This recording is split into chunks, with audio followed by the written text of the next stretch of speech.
Are you ready to get your dance on with stakeholder management? Okay, no, that's not what you're ready to do. Okay, how about are you ready to walk on a tightrope for resources? Okay, maybe that's not it. Okay, how about having the ability to have the communication styles in order to arrest your stakeholders' attention to ensure your project is going well? Well, if that's you, which I hope is you, stay tuned to today's video. If you're new to the channel, I have a 7 point framework. Oh, and I hardly need to introduce myself if you're new, but if you're not new, then you know who I am. I go by the name of ED for all you smart and intelligent folks out there. That just simply means Ed.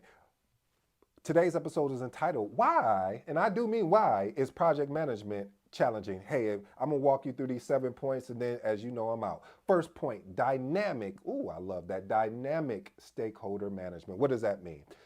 When you have a dynamic stakeholder management, you are juggling diverse expectations from stakeholder needs to preferences to layout to complexity of projects. It's like a moving, I don't know, I guess the moving ball, moving ship, you choose, but you have all these expectations, and it's important, family, is that you don't let yourself get too far away from what everyone is expecting, but to set some ground rules of, because people will, I mean, your stakeholders will throw a lot of expectations. Well, hey, if when you set up the meeting, could you forward it to this person? As you say, hey, listen, I would love to do that. And normally I would, but hey, would you mind doing that? Because I hate to misspell a name and we don't get the proper resources in place. So family, think about that when you're working with stakeholders, because you're going to have a lot of things coming your way of requests, and some of the requests will be valid, but some of them won't be valid, and what you don't want to do is get taken advantage of because you missed out on the opportunity to support. But anyway, I digress on that. Let's move on to point number two.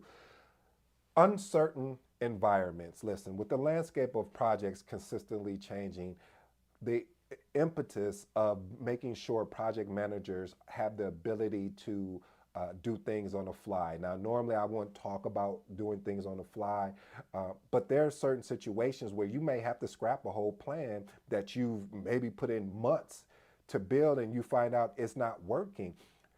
We already know what insanity is of doing the same thing, expecting different results. And so if that's the case, then family, you have to have the courage to say, hey, listen, uh, what we originally had planned for is not working, and we need to pivot. If we do not pivot, then certain things can happen. And if you make that pivot, family, make sure you follow the change management process. Make sure you document, efficiently and appropriately, because if you don't, it'll come back to bite you. And you, as my seasoned project managers out there, you guys know how if you forget to document those steps, somebody can come back and say, I don't remember us talking about this. I don't remember even agreeing to do this. So family, documentation is always going to rule the conversation. Let's move on to point number three. Point number three is resource constraints. Again, this is another reason why sometimes in leading projects can be challenging, is because there's limited resources, or your resources are stretched thin because they're working multiple projects. And so the attendance and the type of camaraderie that you would normally have if you had a dedicated project team, uh, it may not be the same. So always start thinking of these things, even when you're leading the project, always in the back of your mind, thinking about that triple constraint or that iron triangle, which consists of cost, time, and scope, and of course quality. Those pieces is really going to help as you're moving forward. And if it was me, I'm always think, because resources to me is always one of those tricky things, because you can never plan effectively for them. Some people say, yes, you can. No, you can't.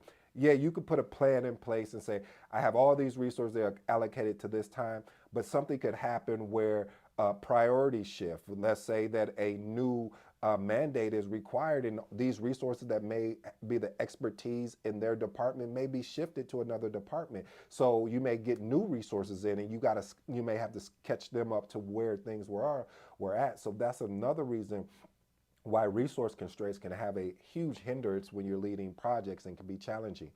Point number four, scope creep and change requests. I talked about this before about change requests of making sure you document properly, but also um, be cognizant of when you're leading a project that we are aligned with the project objectives. We are aligned with what is actually going to happen. Now, if we're not aligned with the project objectives or the project objectives change, that's when we do need to follow the change request process. And if we don't follow that process, then all we're doing is creating scope creep for ourselves and not delivering on what the client or what the customer basically asked for. Let's move on to point number 5, communication breakdowns. Sometimes what can happen, family, someone you can send an email and people can misinterpret that. And with the misinterpretive of email, that's why I always find it more effective to get on a call and talk. I'm gonna be honest with you, family. Sometimes I get frustrated when I have to just go back and forth on emails when it'd be a simple phone call just to say, hey, what's this issue? How do we resolve it? Boom, we got it, and recap it and then move on. And so you have to be, you also have to watch that, because there are some people that just won't want to get on the phone. They would rather just email. And I don't know about you, but family, I like to make sure when I'm sending an email, punctuation and all of that is up to par.